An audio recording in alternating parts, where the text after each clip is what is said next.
কথাটা বলে মেঘ সিঁড়ি দিয়ে উপরে উঠতে যাবে, তার আগে আহান এসে মেঘের হাত ধরে নিচে থেকে ঘুরিয়ে বলল, কিছু বলার নেই মানে কি? আমরা দুজন দুজনকে যখন ভালোবাসি তখন এঙ্গেজমেন্টটা করতে সমস্যা কোথায়?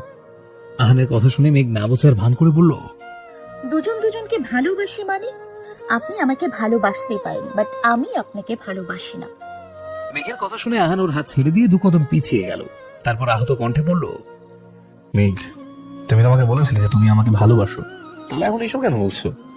মেঘ ডোন্ট কেয়ার একটা ভাব নিয়ে বলল, তখন আবেগের বশে ভালোবাসি কথাটা বলে ফেলেছি, বাট এখন বুঝতে পারছি ওটা ভালোবাসা না, ক্ষণিকের মোহ ছিল। জানিনি তো এই বয়সে এরকম একটু আধটু হয়েই থাকে। মেঘের কথা শুনে সবাই স্তব্ধ হয়ে গেল। আহান কি বলবে আর ভাষা খুঁজে পেল না। মেঘ বলল, আমার যা বলার বলে দিয়েছি, এইবার ড্রামা শেষ হয়ে গেলে আপনারা সবাই আসতে পারে। কথাটা বলে মেঘ সিঁড়ি বেয়ে হন করে উপরে চলে গেল। আর বাকিরা সবাই মেঘের যাওয়ার দিকে স্তব্ধ হয়ে তাকিয়ে রইল। মেঘের এমন পরিবর্তন দেখে সবাই রীতিমতো বাকরুদ্ধ হয়ে গেছে। আহান আর এক মুহূর্ত ওখানে দাঁড়ালো না, টলতে টলতে বাড়ি থেকে বেরিয়ে গেল। মেঘ উপরে এসে রুমের দরজা আটকে দিয়ে ওয়াশরুমে চলে গেল। সেখানে গিয়ে হাত দিয়ে মুখ চেপে ধরে হাও মাও করে কেঁদে দিল। কত কষ্টে আহানকে ওই কথাগুলো বলেছে সেটা একমাত্র ওই জানে। মেঘ কাঁদতে কাঁদতে বলল, আপনি তো সব সময় আমাকে নিঃস্বার্থভাবে ভালোবেসে গেছেন, তাহলে আমি কিভাবে এতটা স্বার্থপর হব বলুন? কিভাবে আপনাকে আমার অনিশ্চিত জীবনটার সাথে বেঁধে আপনার জীবনটাকে নষ্ট করব? আমি জানি আপনি সত্যিটা জানতে পারলে আমাকে কখনো ছেড়ে যাবেন না, তাই আজকে এভাবে আপনাকে হার্ট করতে বাধ্য হলাম। I am really sorry. আজকে প্রায় 2 দিন আহান বাড়িতে ফেরেনি। ওর ফোনটা বন্ধ বলছে। সেদিন এখান থেকে বের হয়ে কোথায় গেছে কেউ কিচ্ছু জানে না। সবাই টেনশনে মরে যাচ্ছে। আর মেঘ এমন একটা ভান করছে যেন আহান মরে গেলে ওর কিচ্ছু যায় আসে না, কিন্তু ভেতরে ভেতরে শেষ হয়ে যাচ্ছে। না পারছে কাউকে বলতে আর না পারছে সহ্য করতে। এদিকে যখনই কোনো টেনশন করে তখনই ওর মাথায় অসম্ভব যন্ত্রণা হয়। তার উপর বাসার সবাই ওর সাথে কথা বলা বন্ধ করে দিয়েছে। মেঘ ভার্সিটির নাম করে বেরিয়েছে আহানকে খুঁজতে যাওয়ার জন্য। ভাবছে একবার আহানের ফার্ম হাউসে গিয়ে দেখবে সেখানে আহান আছে কিনা। মেঘ ওদের বাসার গেটের বাইরে রিক্সার জন্য দাঁড়িয়েছিল। ঠিক তখনই একটা কালো গাড়ি এসে একদম ওর সামনে থামলো। আর ও কিছু বুঝে ওঠার আগে গাড়ির এক পাশে দরজা খুলে এক জোড়া হাত এসে ওকে টান দিয়ে গাড়ির ভেতরে তুলে নিল। তারপর দরজাটা আটকে দিয়ে ওর মুখে ক্লোরোফর্ম স্প্রে করে ওকে অজ্ঞান করে ফেললো। ঘটনাটা এত তাড়াতাড়ি ঘটে গেল যে মেঘ একটা চিৎকার দেওয়ার সুযোগ পেল না। একটা রুমের বেডের উপরে হাত পা বাঁধা অবস্থায় পড়ে আছে মেঘ। কিছুক্ষণ আগেই ওর জ্ঞান ফিরে এসেছে।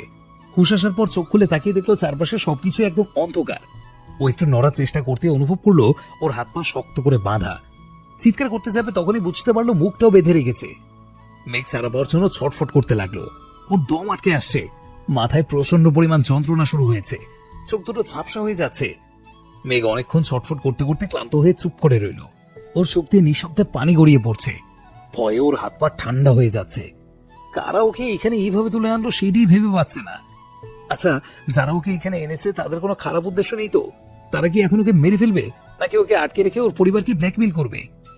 এইসব চিন্তা ভাবনা মেঘের মাথায় ঘুরপাক খাচ্ছে। হঠাৎ দরজা খোলা শব্দে মেঘের ভাবনায় ছেদ ঘটে। দরজা খুলতেই বাইরে থেকে আসা লাইটের আলোতে রুমটা মৃদু আলোকিত হয়ে যায়। মেঘ পিটপিট করে সামনে তাকিয়ে দেখে একটা অবয়ব রুমের মধ্যে প্রবেশ করছে। ও ভয়ে চোখ খিঁচে বন্ধ করে ফেলে।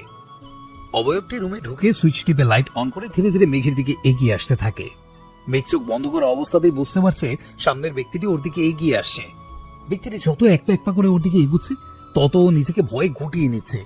ও এতটাই ভয় পেয়ে গেছে যে চোখ খুলে সামনে তাকিয়ে ব্যক্তিটি কে দেখার সাহসও পাচ্ছে না। ব্যক্তিটিকে মেঘের পাশে বসে আচমকা ওর বাহু ধরে টেনে বসালো। তারপর কোনো কিছু না বলে ওকে শক্ত করে জড়িয়ে ধরলো। ঘটনার আকস্মিকতায় মেঘ হতভম্ব হয়ে গেল। ও ঝট করে চোখ খুলে ছটফট করতে লাগলো। হাত পা ছুঁড়ে নিজেকে লোকটার বাহু বন্ধন থেকে মুক্ত করতে চাইল। ওর এমন ছটফট দেখে লোকটি বিরক্তিকর স্বরে বলল, ও মেঘপুরি, লাফালাফিটা একটু বন্ধ করবে? আমাকে একটু শান্তিতে থাকতে দাও না প্লিজ। গলার স্বরটা কানে আসার সাথে সাথেই মেঘ শান্ত হয়ে গেল। কণ্ঠস্বরটা চিনতে ওর একটুও ভুল হলো না। এটা আহানের কণ্ঠ। তার মানে কি আহান ওকে কিডন্যাপ করে নিয়ে এসেছে? মেঘ ভালো করে চারপাশে তাকিয়ে দেখতে পেল এটা সেই আহানের ফার্ম হাউসের রুমটা, যেখানে ও আগেও একবার এসেছিল, যেদিন আহান আর ওর উপরে অ্যাটাক করা হয়েছিল সেই দিন। কিন্তু মেঘের মাথায় এইটাই ঢুকছে না যে আহান ওকে কেন কিডন্যাপ করলো। মেঘ কিছুক্ষণ শান্ত হয়ে বসে থেকে আবার ছটফট করতে লাগলো। এবার আহান ওকে ছেড়ে দিয়ে ওর দিকে তাকিয়ে ভ্রুক মুচকে বলল, কি সমস্যা? লাফাতে না বারণ করেছি, তারপরে লাফাচ্ছে কেন? মেঘ কিছু একটা বলার চেষ্টা করছে, কিন্তু মুখ বাঁধা থাকার কারণে বলতেও পারছে না। আহান মেঘের মুখ থেকে বাঁধনটা খুলে দিল। বাঁধন খুলতেই মেঘ চিল্লিয়ে বলল, আপনার কি মাথা খারাপ হয়ে গেছে? আমাকে এখানে এনে এইভাবে। মেঘের কথা শেষ হতেই আহান হাতের আঙুল দিয়ে কাঁচের ভেতরে শান্ত গলায় বলল, ওফ মেঘপুরি, এত জোরে চিল্লাচ্ছ কেন? আমি কানে কান হয়েছে, তুমি আস্তে কথা বললে আমি শুনতে পাবো না। আহান বিদ্রুপ করে হেসে বলল, ওকে, যত পারো চেঁচাও, কোনো সমস্যা নেই। তবে তোমার এই চিল্লা চিল্লি শুনে তোমাকে কেউ সাহায্য করতে আসার মতো এখানে কিন্তু কেউ নেই, বলে রাখতাম আমি। আহানের কথা শুনে মেঘের কান্না চলে আসলো। নিজেকে বড্ড অসহায় লাগছে। যাকে এতটা ভালোবাসে সে আজকে ওকে এইভাবে আটকে রেখে কষ্ট দিচ্ছে। ও কি বুঝতে পারছে না? তাই মেঘ অসহায় কণ্ঠে বলল, হাত পায়ের বাঁধনগুলো খুলে দিন প্লিজ, আমার খুব কষ্ট হচ্ছে, হাত পায়ে প্রচন্ড ব্যথা পাচ্ছি। মেঘের এমন অসহায় কণ্ঠ শুনে আহান ওর দিকে তাকালো। দেখলো মেঘ অশ্রুসিক্ত চোখে ওর দিকে তাকিয়ে আছে। আহান মেঘের দিকে একটু এগিয়ে গিয়ে ওর দুগালে আলতো করে হাত রেখে বলল, আমারও খুব কষ্ট হচ্ছে মেঘ, লোকের বাম পাশটাই অনেক যন্ত্রণা হচ্ছে। জানো, তুমি যখন বলেছিলে আপনি আমাকে ভালোবাসতেই পারেন কিন্তু আমি আপনাকে ভালোবাসি না, তখন আমার মনে হয়েছিল কেউ আমার কলিজাটা টেনে বের করে নিয়েছে। মেঘ ঠোঁট কামড়ে কান্না আটকে রাখার চেষ্টা করছে। এখন কিছুতেই ও আহানের সামনে দুর্বল হতে চায় না। যাই হয়ে যাক, নিজের অনিশ্চিত জীবনটাকে কোনোভাবেই আহানের সাথে জড়াবে না। আহান ভেজা কণ্ঠে বলল, এসব কেন করছো মেঘপুরি? কেন আমাকে এইভাবে ইগনোর করছো? আমি আমি কি কোনো অন্যায় করে ফেলেছি? আচ্ছা, যদি অন্যায় করেই থাকি তাহলে তুমি যা শাস্তি দেবে আমি মাথা পেতে নেব, তবু আমাকে নিজের থেকে এইভাবে দূরে সরিয়ে দিও না প্লিজ। মেঘ কি বলবে বুঝতে পারছে না। কিছু বলতে গেলেই নির্ঘাত এখন কেঁদে দেবে। আহান মেঘকে এইভাবে চুপ থাকতে দেখে ওর গাল থেকে হাত সরিয়ে ওকে শক্ত করে জড়িয়ে ধরে বলল, মেঘপুরি, আমি তোমাকে ছাড়া কিছুতেই থাকতে পারবো না, মরে যাবো আমি তোমাকে ছাড়া, প্লিজ আমাকে দূরে সরিয়ে দিও না। আহানের কথা শুনে মেঘ আর নিজেকে সামলে রাখতে পারল না, হাউমাউ করে কেঁদে দিল। হঠাৎ মেঘ এইভাবে কেঁদে দেওয়ায় আহান একটু হকচকিয়ে উঠল। আহান ব্যস্ত স্বরে বলল, কি হয়েছে মেঘ, এইভাবে কাঁদছো কেন? মেঘ কাঁদতে কাঁদতে বলল, আমি আপনাকে ভালোবাসি না, বিশ্বাস করুন, আমি আপনাকে সত্যিই ভালোবাসি না। আমাকে বাড়িতে দিয়ে আসুন প্লিজ, আমি এখানে থাকবো না। মেঘের কথা শুনে আহান রেগে গেল। ও ছট করে মেঘকে ছেড়ে দিয়ে ধাক্কা দিয়ে ওকে বিছানায় ফেলে দিল। তারপর বসা থেকে উঠে দাঁড়িয়ে রাগী কণ্ঠে বলল, কেন ভালোবাসো না?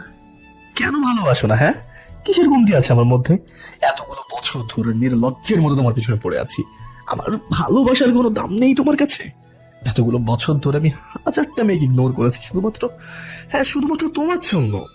খাওয়া, গোসল, ঘুম সব ভুলে গিয়েছি। কার জন্য? শুধুমাত্র তোমার জন্য, শুধু তোমার কথা ভেবেছি।